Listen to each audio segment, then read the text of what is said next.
అక్కడికి వెళ్ళి అసెంబ్లీలో కూర్చుంటే చంద్రబాబు నాయుడు గారు ఇన్ని మంచి పనులు చేస్తున్నారు అంటే అతను ఓర్చుకోలేని తనం.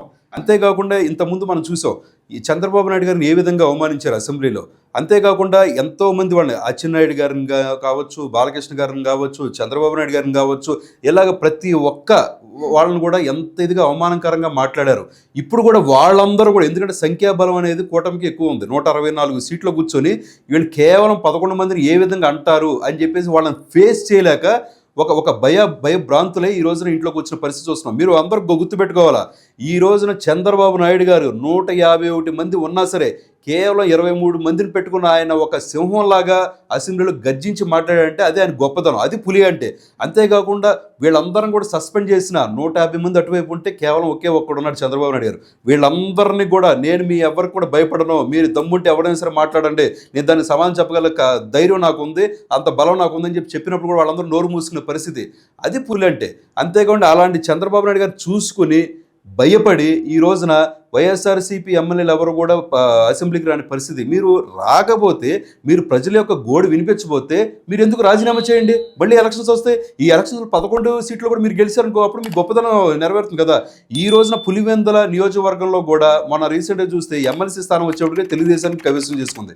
అంతేకాకుండా పంచాయతీలు కూడా తెలుగుదేశం కైవసం చేస్తుంది. ఈ రోజున జగన్మోహన్ రెడ్డి కూడా భయం పుట్టుకుంది, ఇక రానున్న రోజుల్లో 11 సీట్లు కూడా వస్తాయో లేదో అని చెప్పి ప్రతి దాన్ని కూడా ఎలిగేషన్ చేయడానికి ఆయన ముందు చూపు చూస్తున్నాడు. అందుకనే ఆయన ఎక్కడ కూడా ప్రజల గోడు వినిపించలేడు. అందుకని కేవలం మీడియా పరిమితి చేసి, ఈవెన్ ఆయన ముఖ్యమంత్రికి ఉన్నప్పుడు కూడా ఎప్పుడు కూడా అసెంబ్లీకి కానీ లేకపోతే ఆ ఏరియాలు కూడా ఎక్కడ వచ్చాడండి ఆయన ఎక్కువగా? ఆయన వాళ్ళ ఇంట్లోనే ఒక సెటప్ వేసుకొని అక్కడంతా కూడా మీడియా పాయింట్ పెట్టుకొని అక్కడ నుంచి మాట్లాడడం చూసాం. ఇప్పుడు బాపట్ల లాంటి ఏరియాలో కూడా ఒక ప్రజాక్షేత్రంలో కూడా ఎక్కడ కూడా మీడియా వాళ్ళని అలౌ చేయాల, వాళ్ళ సొంత మీడియా పెట్టుకొని గ్రీన్ మ్యాట్లు పెట్టుకొని జనాభా చూపించిన, అంటే ప్రతి ఒక్కరు కూడా జనాల్ని కళ్ళు కప్పేసి ఏంటంటే అతను చేసిన ఇవన్నీ కూడా బయటపడతాయన్న ప్రభావంతో ఆయన ఖచ్చితంగా అసెంబ్లీకి రావడానికి భయం వేసి ఆయన రావట్లేదు.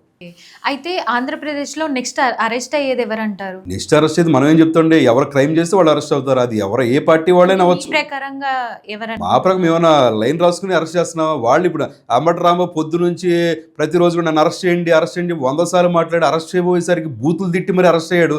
అతను ఏంటంటే అరెస్ట్ అయిపోతే అతను ఏదో పెద్ద పోస్ట్ వచ్చుద్ది, మంత్రి అయిపోతాడు, లేకపోతే జనాభా నిరాజనాలు అందుతారని చెప్పేసి ఒక కళ్ళగన్నాడు. అంతే తప్పితే తప్పు చేసిన ఎవరైనా సరే, ఒక ఎగ్జాంపుల్ చెప్పాలంటే తెలుగుదేశం పార్టీలో ఉన్న కార్యకర్త కూడా ఒక లేడీని తప్పుగా మాట్లాడాడని చెప్పి ఇమీడియట్గా అతన్ని పోస్ట్ నుంచి కూడా తీసేసి ఆయన జైలుకి పంపించిన పనితనం అనేది తెలుగుదేశానికి వచ్చింది. సో అలాంటి తెలుగుదేశం కూడా ఎప్పుడు కూడా ఒక డిసిప్లిన్తో ప్రవర్తిస్తుంది.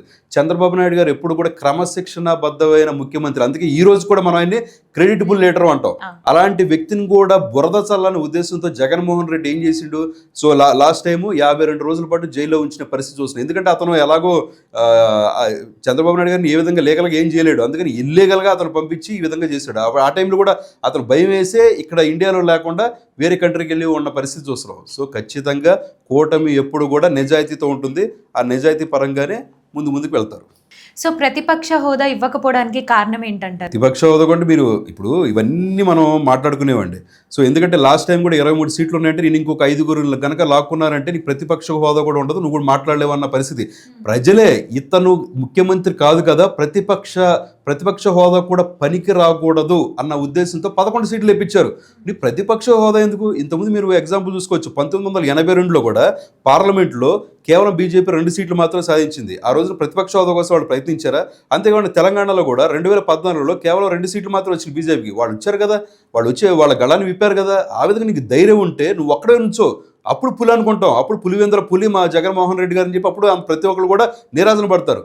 నువ్వు అది చేయకుండా నా అదొక వంక, ప్రతిపక్ష హోదైన వంకతో అతను ఈ అసెంబ్లీని బంకు కొట్టడం కోసం చేసే ప్రయత్నాలు ఇది. నువ్వు ఎవరో చనిపోయారని చెప్పేసి నువ్వు జంతర్ మంతర్కి వెళ్ళి నువ్వు గొడవ చేసినావే, మరి నువ్వు ప్రతిపక్ష హోదా రానప్పుడు నువ్వు ఎందుకు జంతర్ మంతర్కి వెళ్ళి? ఎందుకంటే అతని కేసులు బయటపడతాయి కాబట్టి. ఈ రోజు కూడా నువ్వు జనాల్లో ఇప్పుడు ఇంతకుముందు సపరేట్ ఆంధ్ర వచ్చిన తర్వాత మేమందరం కూడా 25 మంది ఉంటే 25 మంది కూడా రాజీనామాలు చేసేస్తాం, ఆటోమేటిక్గా కేంద్రం కదులుచుద్ది, ఇలాంటి రకరకాలు నువ్వు చెప్పావు కదా. మరి నువ్వు ఇప్పుడు నువ్వు హయాంలో ఉన్నప్పుడు నువ్వు ఎందుకు చేయలేపావు? కేవలం జనాల్ని మోసం చేద్దామనే ఉద్దేశంతోనే వైఎస్ఆర్సీపీ పార్టీ ఉంది. జగన్మోహన్ రెడ్డి గారు కూడా ఆయన మైండ్ సెట్టా లేకపోతే పక్కన ఉన్న వాళ్ళ మైండ్ సెట్ బట్టి ఈయన ఆడుతున్నాడు అని చెప్పేసి మనకు తెలియట్లేదు. ఖచ్చితంగా నువ్వు జనాల గురించి పనిచేయాలంటే నువ్వురా శ్రీకాకుళం నుంచి పలానా ఇష్యూ అని చెప్పు, లేదా నెల్లూరులో పలానా ఇష్యూ అని చెప్పు, లేకపోతే విజయవాడలో పలానా ఇష్యూ అని చెప్పు. నువ్వు ఆ గళాన్ని విప్పు. నువ్వు అదేంటి మాట్లాడకుండా నాకు ప్రతిపక్ష హోదా ఇవ్వట్లని చెప్పి ఒక ప్రతిపక్ష హోదా 5 సంవత్సరాలు ఎవరు 5 సంవత్సరాల పాటు నువ్వు అసెంబ్లీకి రావా? మరి రాందని నేను ఎందుకు జనాభా ఎమ్మెల్యేకి ఎందుకు అనుకున్నారు? అది గుర్తుపెట్టుకోవాలి కదా. అయితే తెలంగాణలో టీడీపీ పరిస్థితి ఏంటంటారు? తెలంగాణలో టీడీపీకి ఎప్పుడు కూడా కేడర్ మంచి బలంగా ఉంది. కానీ రాజకీయ సమీకరణలు మారే కొద్దీ కూడా ఆచితూచి తీసుకోవాల్సిన జాగ్రత్తలు చాలా ఉన్నాయి. సో అడుగులు కూడా మనం కరెక్ట్గా వెళ్ళే పరిస్థితి కూడా ఉంటుంది. ఈ రోజు చంద్రబాబు నాయుడు గారు దాని మీద ఆల్రెడీ సర్వేలు మొదలుపెట్టారు. ఆ సర్వేల రిపోర్టులు బట్టి మనం ఏ విధంగా ముందుకెళ్ళాలన్నది ఆయన ఆలోచించి చెప్తారు. ఓకే. అయితే 2027లో జగన్ గారు 2.0 పాదయాత్ర మొదలు పెడుతున్నారంట. ఇది ఎలా ఉంటుంది? ఇప్పుడు 2.0 అని మీకు చెప్తున్నాడు. ఆల్రెడీ ఆయన సంవత్సరం నుంచి తిరగడానికి ప్రయత్నిస్తున్నాడు. ఇప్పుడు గుంటూరు వచ్చాడు. గుంటూరు వచ్చిన తర్వాత అక్కడ మిర్చి రైతుల దగ్గరకు వచ్చాడు. వాళ్ళందరూ బాబు నీ సేవలు మాకేం అవసరం లేదు, నువ్వు వెళ్ళిపో బాబు అని చెప్పి గోలగోలు చేశారు. సైలెంట్గా మెదలకుండా వచ్చాడు. మళ్ళీ నెల్లూరు వెళ్ళాడు. అక్కడ మామిడికాయల గురించి కూడా 2 లారీ కూడా పాపం వాళ్ళు ఏదో పక్కన పార్క్ చేసుకుని ఉంటే ట్రాక్టర్లు కూడా తీసుకొచ్చి అనవసరంగా ట్రాక్టర్కి ఇంత డబ్బులు ఇస్తా అని చెప్పి పడబోసి ఇలా రకరకాల ఇష్యూస్ చేస్తున్నాడు. ఎక్కడికి వెళ్ళినా సరే ఆయన ఒడిదుడుకులు ఎదుర్కొంటున్నాడు. సో అదేవిధంగా 2027లో ఆయన పాదయాత్ర చేసిన ఏమి నష్టం ఎవరికి లేదు. కూటమి అనేది ఇలాంటి లేదు. ఎందుకంటే కూటమి అనేది ఇంకొక 15-20 సంవత్సరాల పాటు కూడా ఎవ్వరు కూడా దాన్ని చెక్కు చెదల్చలేదు. ఎందుకంటే జనాభా కూడా అర్థం చేసుకున్నారు. 2014 నుంచి 19 వరకు ఎన్ని లక్షల ఉద్యోగాలు 5.5 లక్షల ఉద్యోగాలు చంద్రబాబు నాయుడు గారు కల్పించారు. అంతేకాని కొన్ని వేల కంపెనీస్ కూడా వచ్చినాయి. ఈ రోజు కూడా మనం చూసుకుంటే ఆంధ్రప్రదేశ్ అనేది 16,000 కంపెనీస్ ఉన్నాయి, 16,000 పారిశ్రామిక కంపెనీస్ ఉన్నాయి. కానీ తెలంగాణ వచ్చిన